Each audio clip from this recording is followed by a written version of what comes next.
In a world of ordinary fantasy football podcasts, ordinary guys rise up to bring you extraordinary analysis and entertainment.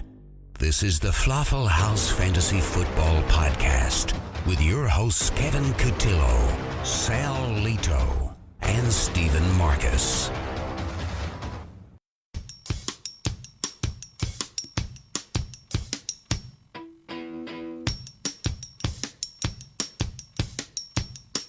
Gotta keep them separated.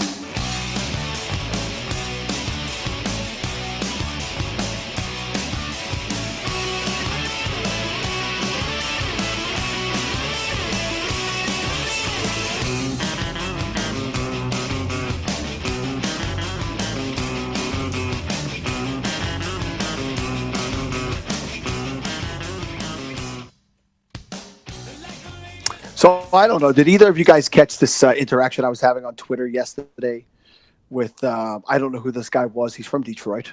Are you on Twitter? No, I blocked you actually.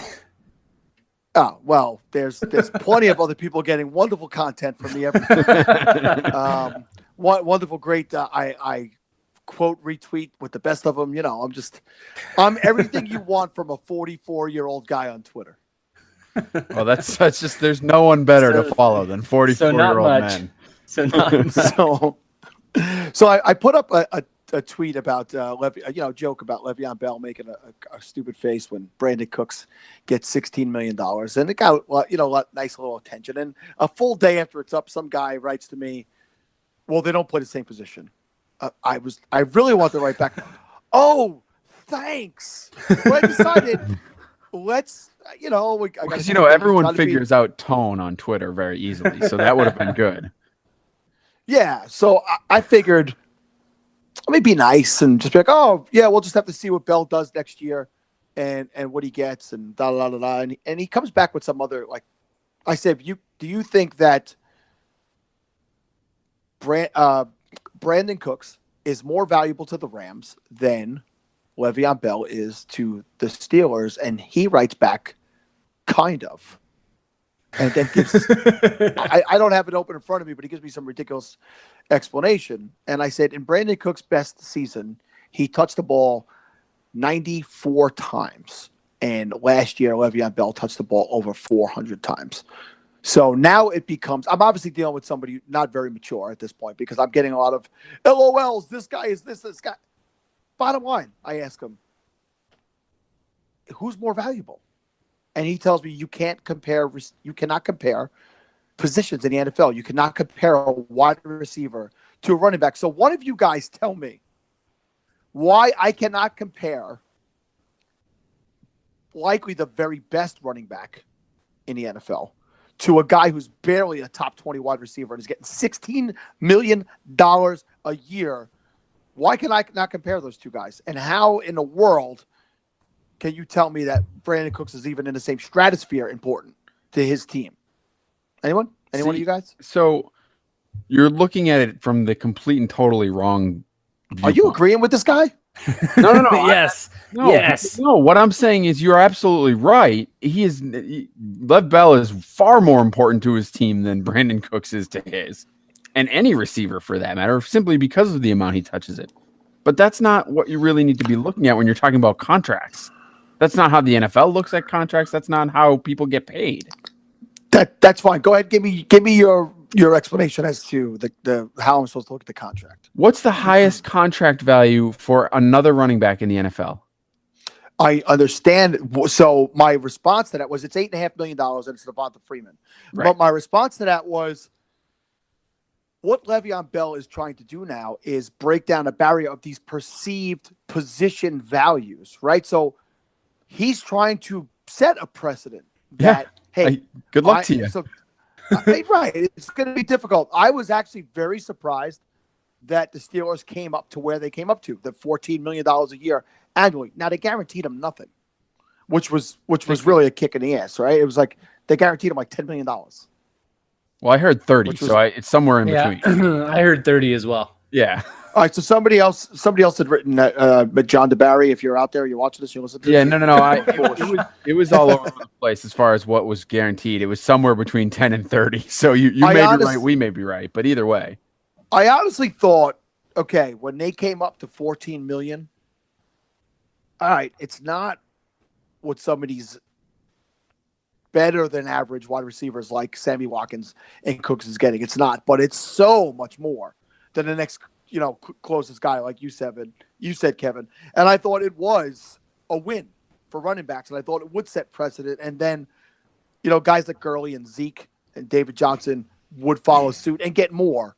And I was shocked after Le'Veon Bell put out the statement that I wanted to do nothing more than finish my career as a Pittsburgh Steeler, that he turned that down. I was surprised. So, no, I mean, it goes to show you exactly how selfish of a man he is. And not only for the fact that $14 million isn't good enough for him when it's $6 million more than the next highest paid running back, but he also would have done, like you said, so much more for the next group of running backs to get a contract. He would have reset the bar, and he chose not to do that simply because he wants to be paid more than a position group of which he is not a part.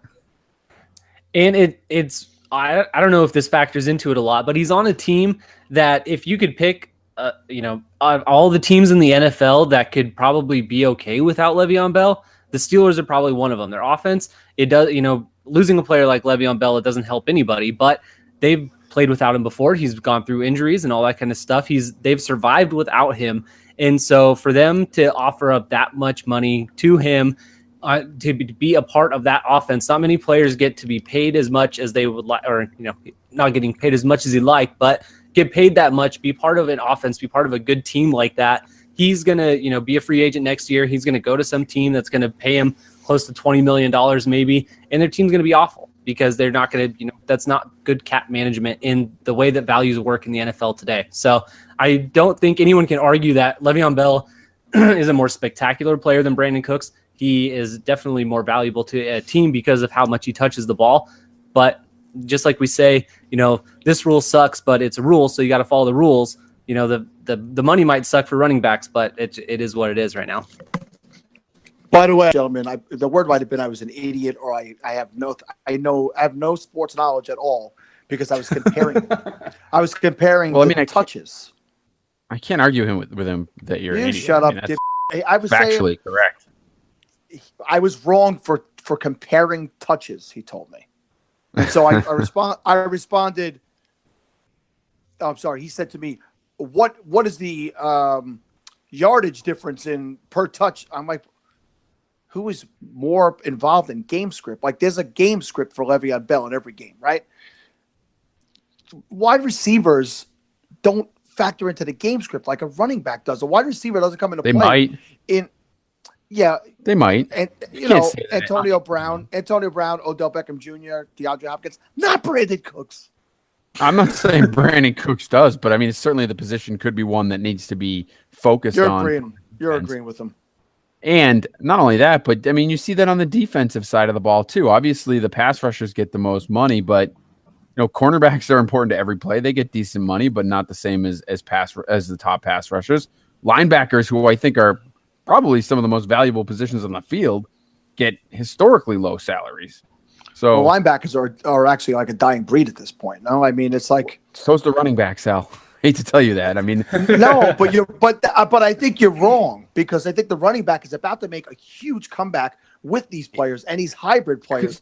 And because there's good talent out there, but there will always be teams. But there will always be teams that are willing to say, "I'm not paying the running back. I'll just take the next guy." Right. I understand what you're saying, but I think that it's going to actually change. I do think, and my prediction was that the team that's going to sign Le'Veon Bell next year, and because they're going to Las Vegas, will be the Raiders. They'll be the team that steps up and overpays for him to bring him to Vegas to make that big splash.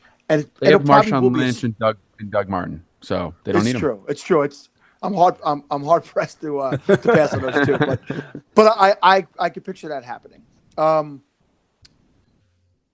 I do think he's going to get paid next year, and I do think it's going to set a precedent. I do think that these two-way players, these guys that can be factors in both the pass game and the run game, are going to start to get paid a lot more. And I think that's going to pose a problem for the NFL and cap structure and all that stuff. And I think they're heading for a really bad problem. I would be beyond shocked if somehow he gets more than what he was going to get in this contract. You don't think he'll get more than 14.5 anywhere? Nope. On a free market? Nope. Wow. At that point, you're talking about a 27-year-old running back who probably is coming off 2 seasons with over 400 touches and back-to-back, and we've seen what happens when you do that. I mean, who's going to want to be the guy that pays him the contract that he doesn't fulfill? Somebody. Before we move on, they're all over. They're all over the NFL. It'll happen. I'm sure it will. So before we move on from this topic, I will tell you the last thing that this guy said to me. He said, that's like trying to compare which Barber brother was the best. So I wrote, well, Rondé was the best. How could you compare running backs to quarterbacks? He starts on that. I said one word: eyeballs. That's it. All you have to do is watch the NFL to know that Tiki Barber had a nice little run for a couple of years there with the Giants, but Rondé Barber was clearly the better overall NFL player for the length of his career than Tiki Barber was. But I'm glad that you are alienating your Twitter fans, Sal. That's great. It's definitely a good move. He was not a fan. With all those new followers you got, that's good. Get rid of them. Yeah, they will quickly leave the feed. But why Sal has all those new followers, Steve? Because of the Podathon. I mean, we have to talk a little bit about the Podathon. We gave you kudos at the start of the Podathon. I'm not sure a lot of people heard it, and to be quite honest with you, I'm not going to do it again because I really hate doing it. So, but I will let you keep watching it. I have it on loop. Of course you do, obviously. But I will give you a couple minutes here because I feel like we should tell everyone, give everyone an update what the final count was and how we ended up. Yeah, so we had quite a few viewers actually at the beginning of the show. So people probably did hear you compliment me. Thank you, Kevin. Yes. So once a year, buddy. We thank you. Christmas comes once a year with Kevin. We left it open for a week. We left the donations open for a week. But when we finished the 24 hours, when we walked away from our chairs after 24 hours of wall-to-wall fantasy with tremendous guests and an amazing group of people watching the whole time. Yeah, me. Steve was there as well. He watched the whole time. The whole time. So we had about $4,200, I would say, once we were done with the 24 hours. And over the course of the next week, we brought in an additional $500. I turned $4,705 over to Scott this week. So great job by all three of us. Great job by all the guest sponsors that came on and donated money to have a frame of time on the show, and an amazing job by the donators who watched and felt moved enough to donate to this charity. And thank you so much to all of our prize donators as well. I had nearly enough prizes to give to every single person who donated. There's almost nobody who walked away without getting something. Well, my mom. That's true. Your mom was not only did Mrs. she not get a prize, but she won one, and it was given away to someone else. Well, I have a feeling that Mrs. Joanne Cotillo did not have any need for the footballguys.com All-Pro. She has a league. I do have a gift I'm going to send to your mom. I do have something for her. Keep it clean. She doesn't want she's going to get. Keep it clean. Does your mom drink wine? Of course she does. No, actually she doesn't. What? She drinks a lot of beer. No, not really. All right. Keep in mind the Italian side of the family is my dad's. I had a perfect gift for her. So your dad drinks wine? She'd give me to your dad. No, my dad drinks a whole lot of Jack Daniels. Well, I think I'd clearly like your it's coming family. out of this is the Cotillos are alcoholics, but I actually have a few things to still give away. I have a couple of prizes to still give away, which is gonna be wonderful. But $4,700. We've got such a great response overall, both to the Falafel House guys, to me, to everybody involved, Scott. And I cannot wait till next year. We have over 300 days to plan next year, so I'm going to take the next 60 off. And and it's going to be bigger and better next year. People are looking forward. It's amazing. It just couldn't have gone better as far as I'm concerned. We had an idea. We put it together rather quickly, and it was successful. So thank you to you guys for joining with me, taking the time off of work. We all took 2 days off of work to do that, and I definitely could not have done that solo. So really appreciate having you guys there. And you guys did a lot of behind-the-scenes work. Next year, it'll be 3 days off of work because I am too old at my spry young age of 32. That one day was not enough. I thought it was. I woke up on Wednesday to go to work, and I felt like I'd been hit by a truck. Yeah, it was rough.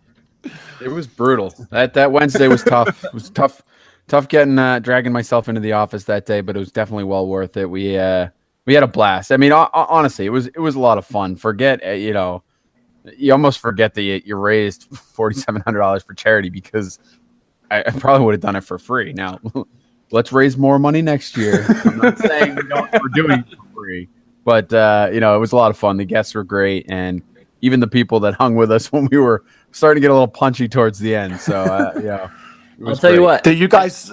You want to know when I went back to work?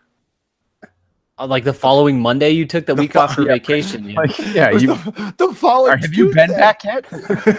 I went back to work this past Tuesday. I was off for like 9 days. No, I remember you waking up later on Tuesday and being like, "I'm going out to the bar."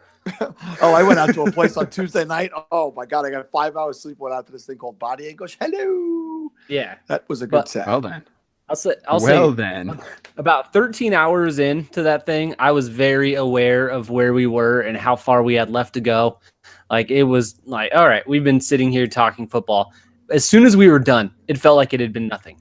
Like, we got done, we got up, I went out to my living room. My family was all awake and sad that I was actually home.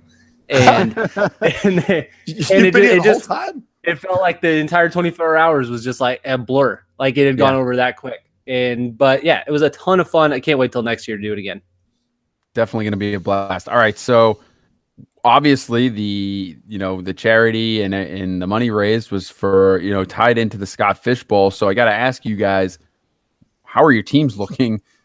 We started the drafts. We were drafting as we were going 24 hours, and then obviously we had to make draft picks after being up for 24 hours. So hopefully you didn't screw any of your first couple of picks off. Steve, we'll start with you. How's your team looking?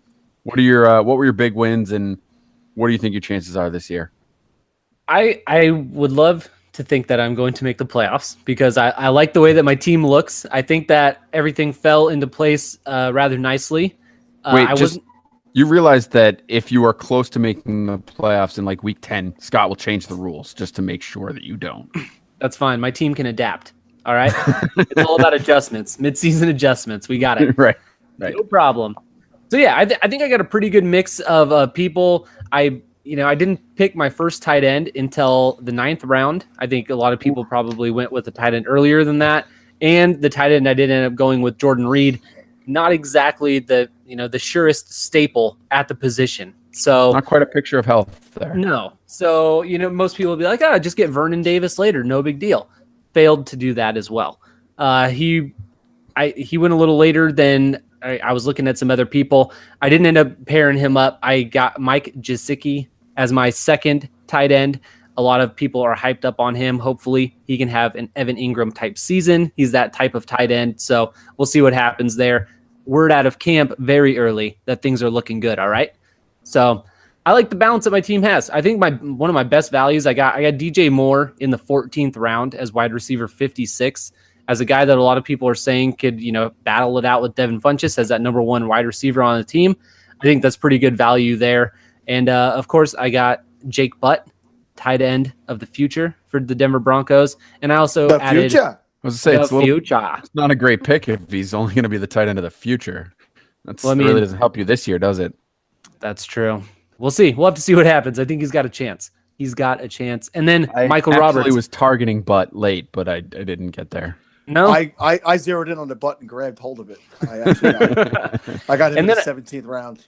Yeah, I got him in the 16th, so 1609 for him. And then I finished off my draft with Michael Roberts. So I've got the two perennial tight ends Winner. of the Falafel podcast on my team for the tight end premium in the Scott Fish Bowl. If I win, it will be because of these gentlemen, and no one will ever hear the end of it. How many tight ends did you guys end up with each? I think I have 4 as well. Yeah, I have 4 Steve, also. the crown jewel of my tight end group is obviously Cameron Brate. I took a little page from your book man. there. I was going for Brate. He got stolen. Yeah, as good as Brate is, he was around in what did I get him? The 14th round, 15th round. So severely undervalued. And here I am sitting with OJ Howard on my roster. Idiot. I was going to take the 13th round. Oh, that's not bad at all. I was going to take Howard. He got taken a couple of picks before me. I ended up with Eifert and Brate and Ebron, obviously, and then who did I round out with here? Tyler Croft, obviously. So to back up Eifert. So I think I got a good pairing there, which is good. What I found. Go ahead, buddy. Go ahead, Stevie. I had nothing nice to say about either of those tight ends. Well, I'll tell you what I found interesting is I think that we've talked in some places lately about David Johnson kind of being somewhat forgotten about, or maybe there's like a bias against him. But I don't think that was the case in the Scott Fish Bowl draft. In a lot of cases, we've seen him go number 1 overall. He went number 1 overall in my draft, and a lot of people were ecstatic to see him fall to 2nd, 3rd, or 4th, thinking he's the number 1 running back again this year. So it was good to see that. And what that allowed to happen was Le'Veon Bell to drop to me at 3. So you can't really say it was a great value, but considering the fact that he should be the number 1 player off the board, getting number 3 was a good deal for me. Getting Russell Wilson at the 210. A lot of people were mad at me for getting him there, thinking that he definitely should have been gone early 2nd round, and a lot of places went early 2nd round. So I thought that was really good value. And another guy who I got great value at the 303 was Christian McCaffrey. Both of you guys took him in the 2nd round. Is that right? Yeah, 205 for me. Where were you, Steve? I got him at 209. So I did reach a little bit for him because there weren't many running backs left, and I went, Aaron Rodgers in the 1st round. So I had to make sure I grabbed a running back there, at least in my mind. So that's why I went a little higher than I think, but I still think you got good value there in the 3rd round, Sal. He wasn't going to come back to you, right? It was a player you wanted. So sometimes you got to take a player a few spots early. If it's the guy you need, it's the guy you're targeting. All right, I might take him 5-6 spots before he's supposed to go, but I'm not going to get him 24 spots from now. So, 17 spots from now, whatever. So I got really good top of the draft value, I think. And I went very balanced the rest of the way. I think I got a nice starting 3 wide receiver trio with Thielen, Landry, and Jones, Marvin Jones. Mine's better. You have who? I've got T.Y. Hilton, Jarvis Landry, and Brandon Cooks. So you're going to saw this Brandon Cooks crap again? So I have Brandon Cooks with Amari Cooper. No Jarvis Landry for me. I have Crowder, though. Crowder. Well, listen. Say it. So Jarvis Landry cancels out, Steve, right? In those 3. Yeah. You like T.Y. Hilton better than Adam Thielen this year? I listen to a few smart people, not on this podcast, but throughout the week. Clearly, you're moonlighting. Everyone I don't keeps know where telling you're me getting these smart people, but I guarantee they don't like you. He is going to be back, that he is going to play. If Andrew Luck plays this year, T.Y. Hilton is a borderline wide receiver 1. So I got him in the 4th round. People to tell you that? Listen, no one's going to believe if I say, I think that Andrew Luck's going to play. I have to reference smart people. So what he meant was people smarter than him. They're not really smart. They're just smarter than him. So I hope T.Y. Hilton has a good year. I took him in the 4th round of the Fish Bowl last year. It was part of the reason my team sucked. But let me ask you guys this question. It's been a couple of weeks since we've been on outside of the Podathon. We talked about Aaron Jones back then, or we talked about it on the Open Bar podcast, one of those podcasts. I took him in the 9th round. I do think that he will still be the guy when he comes back, the main guy in that offense when he comes back. My plan was to take him and then immediately take in the next round, one of the other two running backs. But they went once I took Jones, boom, boom, those other two guys went. How do you think that's going to shake out there, Steve? I know you're a Jamal Williams guy from way back. From way back last year. Everything we're still hearing is that Aaron Jones is the guy that Aaron Rodgers likes the most, and is the guy that they feel is going to be the man in that backfield. What are your guys' opinions? Yeah, I still like Jamal Williams just as of this point based on his ADP. You can get him a little bit cheaper. I took him in the 10th round, so not that far behind where Sal got Aaron Jones in the 9th. And I've said it before. You'd be crazy to say that Aaron Jones wasn't the more explosive, the shiftier player. He definitely seems like he does more with the ball in his hands. Last year, the case was that Aaron Rodgers kind of preferred Jamal Williams more because of his pass protection. We know Aaron Jones is going to be missing a couple games this year, but I mean, if things happen the same way that they happened last year, Aaron Jones stays healthy or is able to stay healthy, I could definitely see him taking over that backfield. But Jamal Williams is definitely somebody that he's going to have to contend with. He's a bruiser. He's a big back. He got the job done last year. So I think we're just going to have to see what happens. Those first 2 weeks, Jamal Williams goes crazy. That could be it. Aaron Jones might not get a chance. We've seen it happen before. So I think we just have to see what happens. They're all good values right now. You kind of just have to pick your poison and see how it plays out. Unfortunately for both of you, you're both wrong. So you did it's it Ty wrong. Montgomery. I apologize for you. It is Ty Montgomery. Montgomery is the play here, and I'll tell you why. It's not. I think we talked about it on the Podathon. It's not just necessarily who's going to win the job and who's going to do that, because I don't know that anyone's going to outright win the job. I don't know they're going with one running back. So for me, I took Ty Montgomery, and I took him at 1308. Meanwhile, Jamal Williams went at 902, and Aaron Jones went at 910. So 4 rounds later, I get Ty Montgomery, who I think will have a share in that offense. And I was able to make other picks before that and still get a good piece of that offense. I think Ty Montgomery is going to be better in pass protection this year than he has been. You got to remember, he's still learning the position. Did he not play the position in college? No, he was a wide receiver. Why would they put him in it on a play where he's just going to use to block? They're not, but he has to be able to one of the biggest gripes about Ty Montgomery was that Aaron Rodgers didn't think he was great in pass protection. I think that he will have worked on that considerably, and my hope is that he'll come back to camp and be a little bit better. He doesn't have to be great. He just has to be better so that Aaron Rodgers doesn't complain like a little baby. So I think that Ty Montgomery has a chance to get a portion of that offense, or at least I think he will have a portion of that offense all year. He has a good chance to get a significant portion of the offense. And I got him 4 rounds later than you guys took. Well, I would have taken Montgomery. He went, once I took Jones, the other two players, like I said, went off the board either in that same 9th round or in the 10th round. Neither one of those guys came back to me, put it that way. I didn't have that opportunity in the 13th round. It's fantastic value. I could absolutely agree taking a shot in the 13th round. I don't know that it's that much of a shot. I don't disagree with a lot of what you said, other than I do think that Aaron Rodgers has a lot to say there, and I think there is some validity to the statements that he made. And I do have to go back and look. He played running back at some point in his life. I don't think it was he may have back in high school. You're right. He played in college. He may have played in college a little bit. You might be right there, but snap percentage battle. Snap percentage battle. The three of us. We all have Christian McCaffrey, so we'll all be rooting for that. But we all have a different Green Bay running back, so it'll be interesting as we follow along throughout the fishbowl season. Let me ask you about a couple of these guys. He's listed as a wide receiver in all of his college years. Okay. Just throwing that out there. Way to throw it out there, buddy.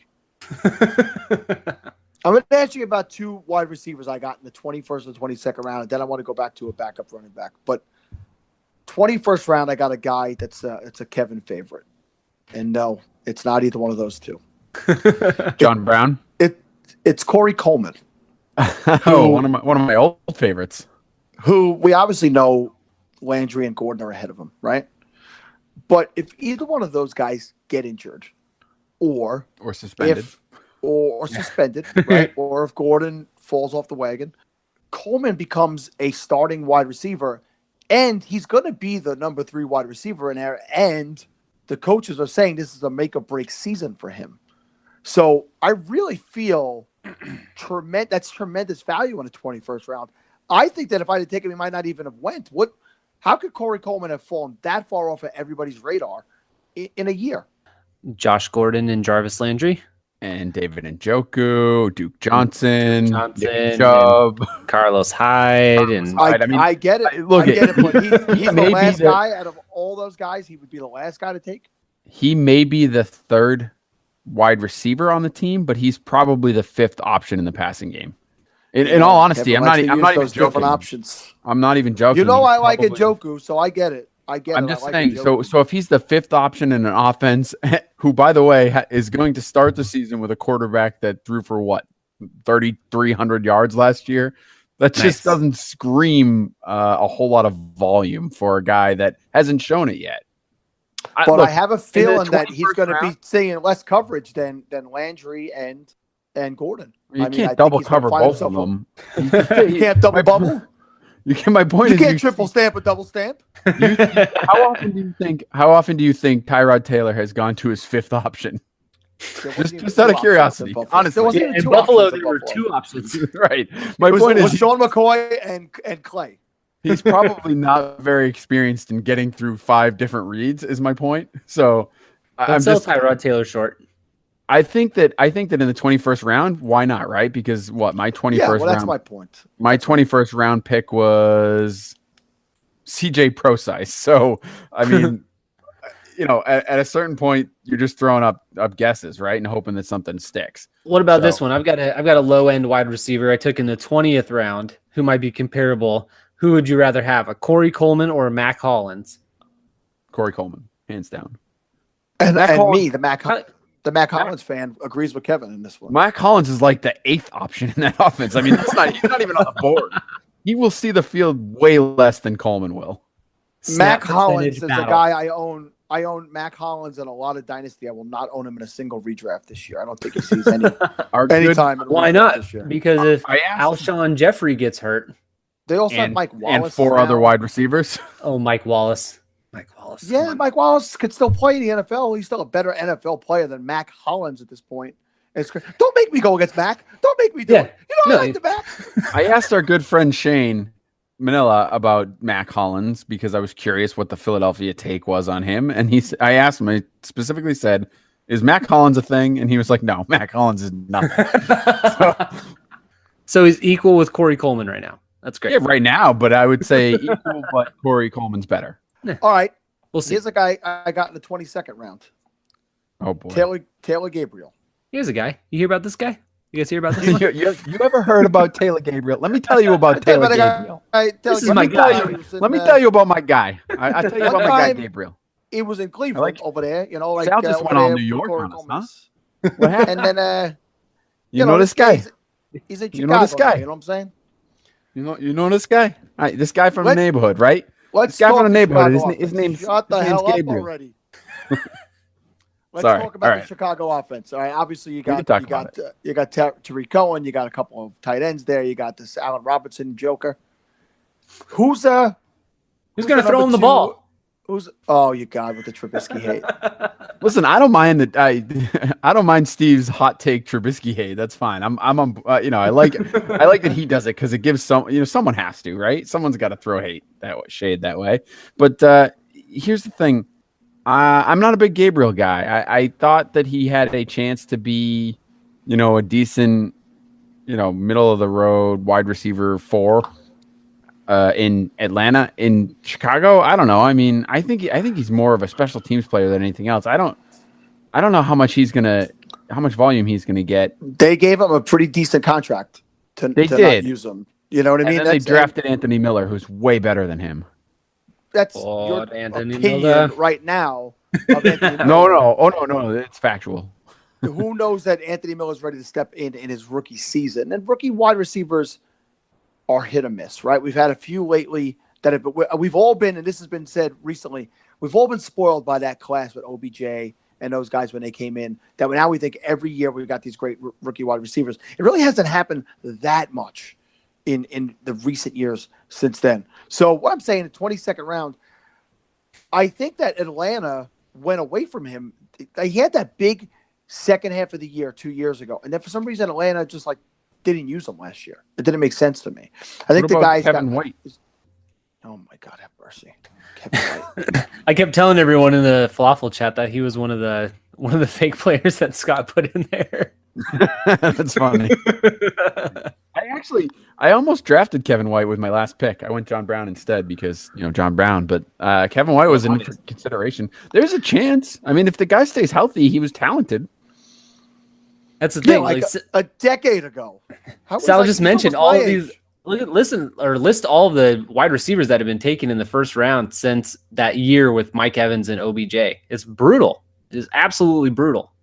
That's all. And Anthony Miller wasn't a first round wide receiver, right? But he's very good, and the receivers that came out. Here's the difference, Sal. The receivers that came out this year, they're not your typical X receiver. They're not your big guys. They're not the guys that are going to be asked to dominate physically and control an offense. They're your wide receiver. None of them. twos. Cortland Sutton's not that guy. He is, and he's the one that I would say isn't going to do much this year. So, personally, I think. No, but that's what I mean. Like, so Cortland Sutton is, and I guess DJ Moore, people are projecting to be that. He's not that type of player, but he'll be that dominating force, I guess. But I think that the other guys that you saw, the Kirks of the world, Christian Kirks and Calvin Ridley and Anthony Miller, these are the type of guys that are wide receiver twos or slot wide receivers, which I think have a better chance to produce in year one because they'll be asked to do less in that they aren't the focal point of an offense. They're an outlet. Who's a better asset in the? No, I'm just kidding. I don't know that those guys will make the impact in year one. I think they're all good dynasty owns. Kirk, I have a lot of Christian Kirk ownership, so I'm happy with that. Before we move on, Kevin, you could discuss your team a little bit more. No, we don't need I get to talk? No. I saw Jalen Samuels go really kind of early, in my opinion, and I don't think Jalen Samuels is going to make the impact as a rookie, number one, especially if Bell plays, because we know how much they go to one running back in that offense. But if he was to go down, Bell, or hold out, or whatever the issue was, how did everybody forget about James Conner from last year? Has anybody seen the workout videos of this man? Like, first of all, let's just go to the mental psyche of a guy who beat cancer, kicked cancer's ass, and came back like a beast in college. And now in the pros, he got injured last year, but the guy to me is just like a physical freak. And I grabbed James Conner in the 20th round to back up my Lev Bell pick. I'm very happy with that. And I don't see anybody else being the next man up, not even Stephen Ridley, Kevin, being the next man up in Pittsburgh. Well, that's just mean. If Bell was to go down. He's just not smart. It's just not a smart assessment. Really has a chance. Here's the thing with Connor. It not so much just the injury last year that people forgot about him, but the reports weren't great before that. He was struggling to pick up the offense. He wasn't great in pass protection. I mean, he's good. He's unfortunately getting compared to Le'Veon Bell, which is obviously not fair in any way, shape, or form for a rookie, let alone any other player in the NFL. But I think the reports were not great to begin with, and then he got hurt and missed a lot of time. So I think and then they drafted Jalen Samuels, which you have to wonder. Are they investing more draft capital when they, if they knew that Connor could be the backup? Why are they going to spend another? What'd they spend on him? A fourth round pick? It was a fifth round. It was a fifth. Yeah, Samuels was a fifth round pick. Yeah. So I mean, you're going to spend another fifth round pick on a guy that, especially when you have Stephen Ridley in camp. You don't need to draft anyone. Credibility out the window. That's why people are saying, the draft and free agency, you got to keep them separated a little bit more so you can. You got to keep them separated. Hey, I know what show's opening with. Oh tonight. God! As soon as I said it too, I knew it. I knew that was coming. In my draft, personally, James Conner went ahead of Jalen Samuels. Jalen Samuels did not go too far behind him. I was upset that Connors went because I was going to add him, and I think that was the day that all of that Lev Bell stuff came out. Oh, he's going to miss half the season. He's going to sit out all these games. And James Conner ADP probably shot up 50 points that day. So, yeah, I didn't get either one of them. That's the thing, right? And in the Scott Fishbowl, that's always the thing, right? Like the McCoy news came out literally the second day of the Scott Fishbowl draft after McCoy had gone off the board. And I heard Ryan McDowell say on Bull Rush this week that he had took McCoy before the news came out, and when he posted his team, people were hitting him up on Twitter going, "Oh, the McCoy pick was bad." He's like, "No kidding, it was bad. I took him before all this BS came out about what he did, you know." And Actually, let me just say, if he was involved in all that, he should be thrown out of the league and arrested and all that stuff. So that's going to be interesting to find out what goes on there, and that's why Chris Ivory is a huge value. The Tusk rides again. Yeah, it's funny that all the people in the Scott Fish Bowl get all irritated that the drafts are taking so long or to get started, or you're waiting around for your pick. But the people that had to wait didn't draft McCoy, so there's pluses and minuses there. Samuels in my draft it's round 17. Connor went back down in 20, I think. Yeah, that's where I grabbed him too. Yep. All right. So it seems like it was pretty much across the board that way. Steve's was opposite, but Steve's doesn't matter. You know who I grabbed with my 1908 pick right before, or a couple of Dante picks Moncrief? before? No, a couple of picks before Connor. This is a Sal special here. Oh wait, hold on. It's not Michael Roberts either. No. He would have been available a little bit later for you, even though Is it any other guy that's ever played football ever? Right. It is an NFL player, so is it's it a obviously person? one of Sal's guys. This could be just about anyone. Yeah. Go ahead. Options Go are ahead. endless. It is Spencer Ware. Hey. Which, by the way, in the 19th round, I think that's if anything happens with Kareem Hunt at all, he's going to be rock solid. Agreed. Yeah, you're not getting starters in the 19th round, so you got to start picking guys that have a path to touches, right? And he's got a path to touches. If there's an injury, he's the next man up. Although Damian Williams is there now. You remember Damian Williams from Miami last year? Yeah, I remember. Touchdowns, right? I remember. That's why I picked he's- Tavon Austin. Crickets. Right. Insert Yeah, crickets here. let's just move along from What? that one. That wasn't even a joke. I actually took him. I know. I saw that on your roster. That's embarrassing for you. You shouldn't bring that A up. few weeks ago, I was on the Tavon Austin thing. I think I'm getting off. Nope. It's gonna be all right. Yeah. So I like obviously. Sorry, Kevin. We're out of time for SFB talk. Let's move on to something else. Let's move on to something else. Look, I like the fact that I got my trifecta of wide receivers. I have John Brown, I have Tyler Lockett, and I have Dante Moncrief. So I'm all set. That's all there is to it. I'm all set. Oh, Did you that's actually crap. draft any wide receivers you could start? No. Brandon Cooks. No, I have Cooks, Cooper, and Crowder are my three starters. What a Nelson- spectacular. Nelson Aguilar is like another guy that I grabbed as well. But outside of that, it's all long shots. John Brown, Tyler Lockett, Moncrief, and John Ross. So I was a just lot of John Ross. Kevin. Yeah. You like John Ross? I got I him do in the like- 19th round for him. Is there Yeah. any, I mean, do people forget he was one of those high-end wide receivers drafted last year? He was a top 10 pick. And 2 years ago. hurt. Was it 2 years ago? No. Nope. That was last year. Nope, it was 2 years ago. It was not. John Ross? Yeah, I really think you're wrong here, Sal. He's going He into was- his third season. 2017 first round Yeah, pick. You're Number 9. absolutely wrong. Yeah, you are very wrong. Oh, John Ross. I'm thinking of I am wrong. I was thinking of somebody else. Yes, Who are you that's thinking correct. of? Rick The, Ross? He was thinking of no one. He's correcting now. It's fine. Let's just- No. The other Cincinnati wide receiver that you actually liked a couple of years ago. Tyler Boyd. Oh, Tyler Boyd. Yes. I was thinking of Tyler. I was thinking Big of Tyler year for Boyd. Boyd coming. Big year for Boyd coming. So He's gonna I be- apologize. Tyler John- Boyd's going to be a Scott Fishbowl waiver wire special, by the way. So he's going to be one of those $1, guys. $1.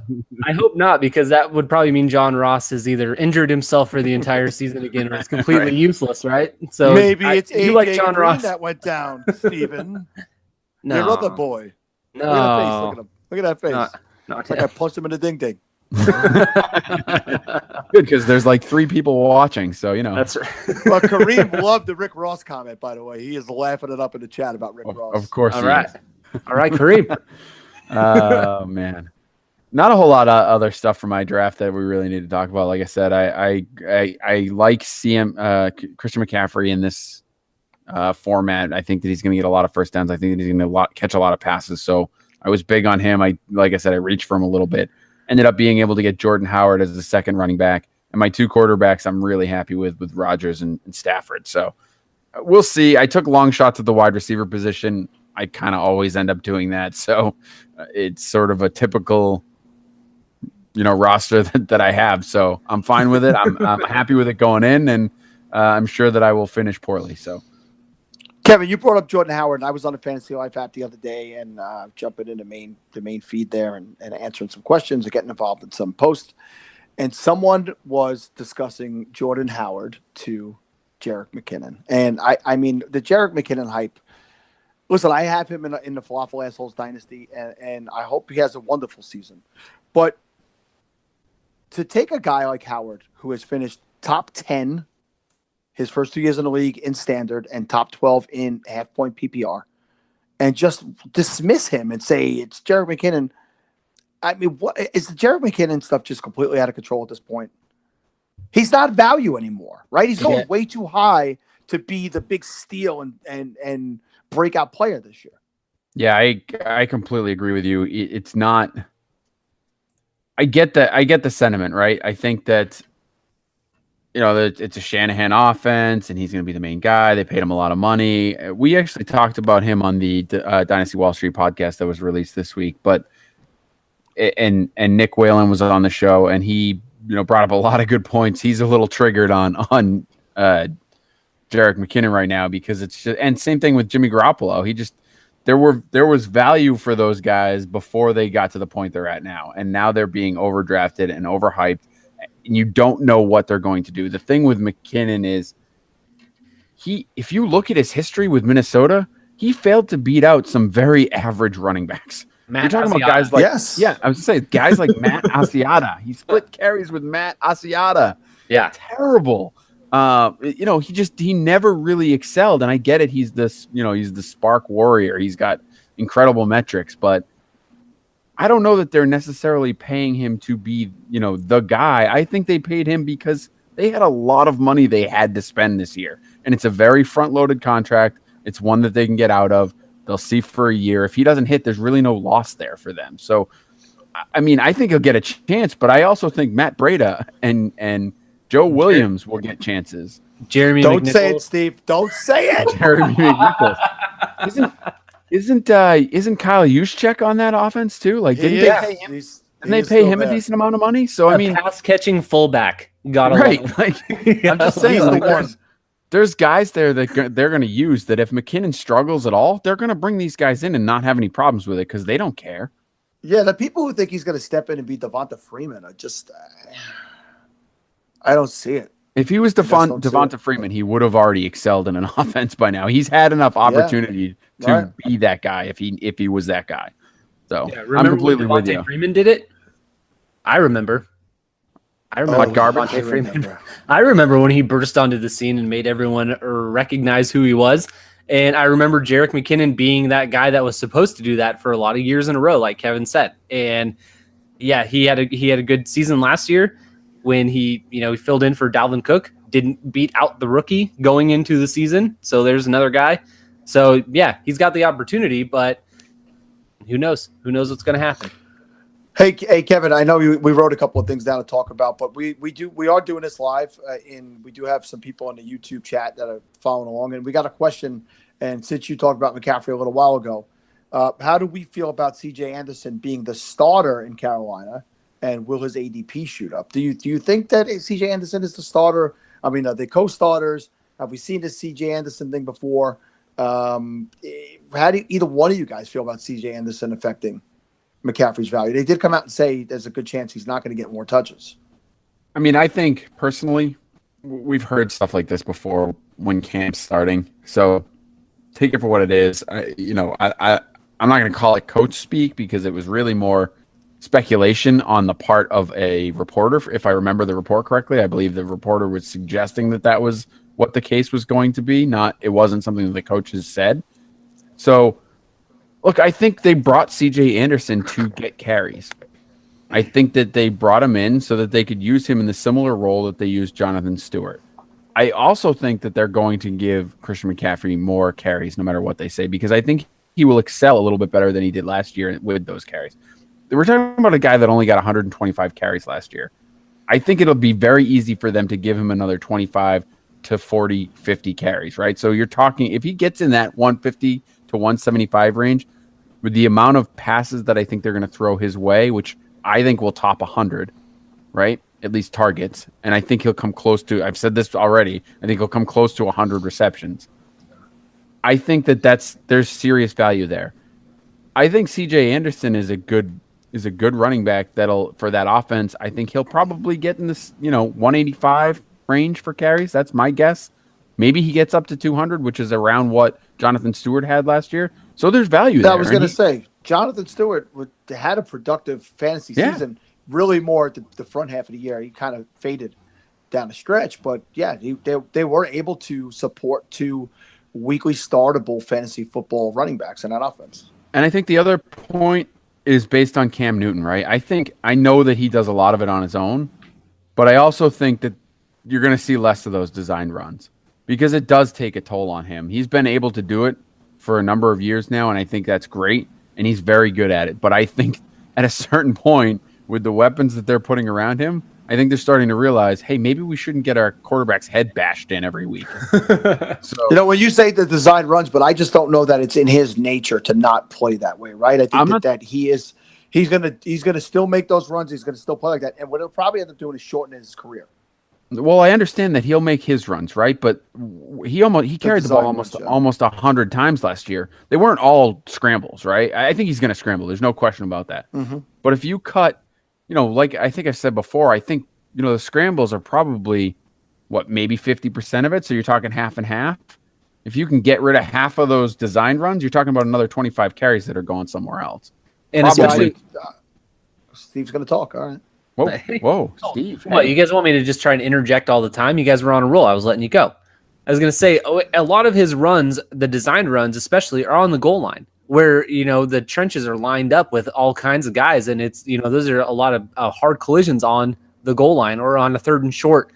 Like, those are the type of design runs that they need to try and get rid of. And if they start giving those to C.J. Anderson instead, that would be fine. I agree with Kevin. I don't think that they can really give McCaffrey the ball less.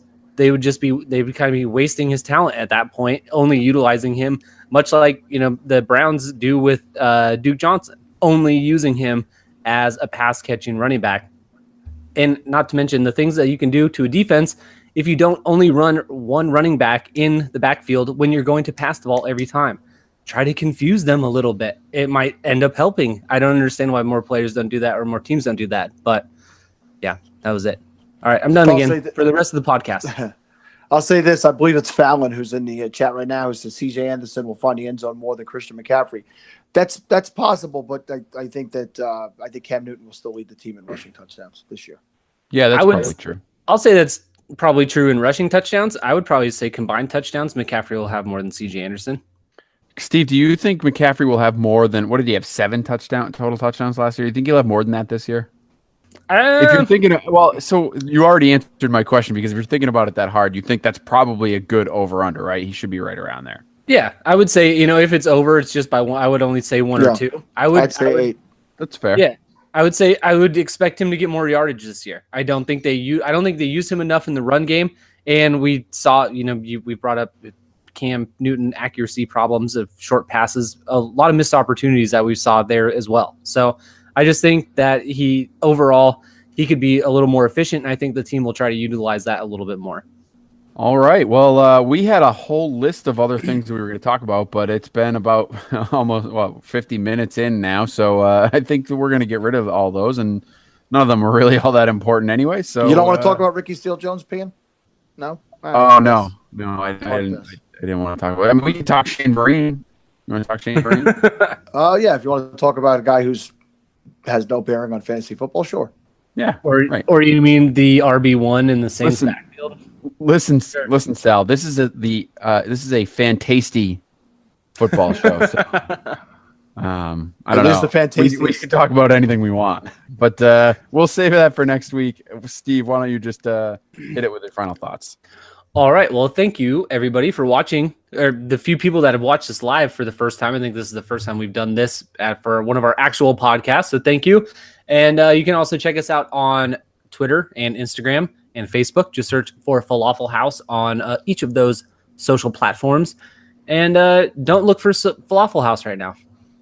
I guess that's it. Yeah, we should probably talk about that a little bit. We did take the website down. Currently, it is down. We're working on that. We'll probably we're not sure, but we're pretty sure it'll be up and running again soon. So new look. It'll be slightly redesigned. We're gonna update it a little bit. But we're working on it. So down for construction, we'll call it. Two things here. I want to say shout out to Jimmy Garoppolo, who became my new favorite quarterback today. Already so much better than Tom Brady and that little do-gooder BS that he does. Way to go, Jimmy G. You're a man. And just one more time, shout out. First of all, wait. I'm sorry. Oh, good. I'm sorry. I know. I want to ask you because you went that direction with it. Would you take the Jimmy G girl or the Tom Brady girl? If you want to talk about just body, I would take the one that Garoppolo was with today. Yeah. Oh, because you are way Jimmy wrong. G going where many people have gone before. Right. Going where someone else probably was just last night. Right. or 10 minutes before he picked her up. Hey, I just got off work. Where were you? Right, yeah, right. Yeah. Just meet me at work. It's fine. That's the thing. He called her and she picked up and was like, "Yeah, I'm just finishing something up at work. I'll be done in a minute." You just want to get drinks? I'm full. Yeah, that's right. Oh my God. All right, Sal. What's the second? It's kind of tough to go to the charity thing after that. But oh man, I had someone reach out to me today. We gave away the third of the RotoWear T-shirts, and a person reached out to me. I think it was Devi Distributor on Twitter, and said to me, "I want to donate another $15." And I said, "Thank you so much." But at this point, if you guys are following along, and I know Kevin will go into the charity thing next, just go right to fantasycares.net and donate there.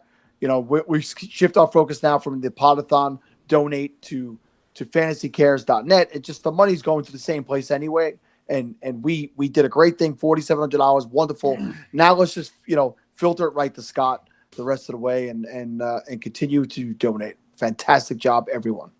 Yeah, absolutely. As I always mention, add a charitable aspect to your fantasy playing experience. You'll truly enjoy it. It'll make it a better experience for you. And you can go to fantasycares.net and you can sign up for different leagues, different things. SFB8 satellites, I think he's got going on right now. So pretty awesome stuff. Go to that site, check it out, and thank you for everyone who stepped up to donate prizes, to donate money, to donate their time watching a horribly run 24-hour podcast. We really appreciate it. You shut your mouth.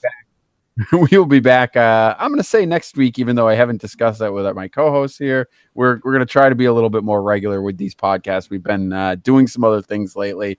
Hopefully you're checking us out on all our social media and finding all that other stuff that we're doing. But rededication to Falafel House is coming. So please stay with us. And until then, Steve, hit the button.